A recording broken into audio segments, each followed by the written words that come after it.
Let me show you how I turn boring cereal into this colorful, thick, and delicious smoothie bowl. It all starts with your base. And for mine, I'm using a popular brand of cereal, but instead of milk, I'm using water because I want it to be nice and thick. If you use milk, it's gonna be runny. So after blending this, I like to add some ice cubes. Blend again, and then pour it into a bowl. Next, we're gonna make it colorful, and I'm doing that with fruits and veggies. For the purple color, I'm using frozen blueberries. For the green color, I'm using spinach. For the yellow, I'm using pineapple. For the orange, I'm using carrots. And for the red color, I'm using strawberries. Now, of course, you can use any fruits or veggies that you like. And frozen is best because it makes it nice and thick. Just make sure whatever you use about 2 handfuls because you want it to be really thick. And then pour that into your blender. Add in 1x2 cup of your base and then blend. If it's not thick enough for you, add in more of your base and then blend again. Once it's nice and thick, pour it into your bowl.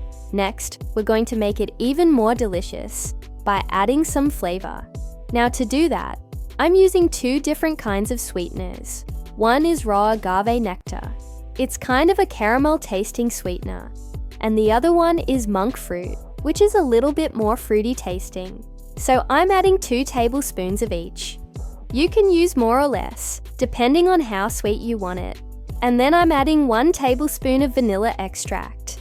Vanilla goes a long way in making things taste delicious. Now if you want this to be boozy, which is totally optional, I'm going to show you how to do that.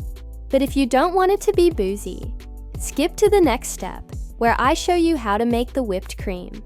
To make this boozy, I'm using my favorite brand of adult beverages. And for this recipe, you're only going to need 2 ounces. I like to add that right into my blender with everything else, and then blend. Now before we get to the fun toppings, let's make the whipped cream. To do that, I'm using full-fat coconut milk. And for this recipe, you're only going to need 1/4 cup. Add that to your blender and then blend until it's nice and frothy. It should be about 1x2 cup. Once it's done, just pour it on top. Now let's have some fun and add the toppings. For this, I'm using granola. I like to sprinkle it around the edge. Next, I'm using some sliced almonds. And then I'm using a strawberry, which is actually a little bit of a surprise because it's not really a smoothie bowl without a smoothie. So I like to cut the strawberry up and add it in. And then I like to add some chia seeds. So this is what the finished product looks like. Isn't it gorgeous? Give it a try and let me know what you think.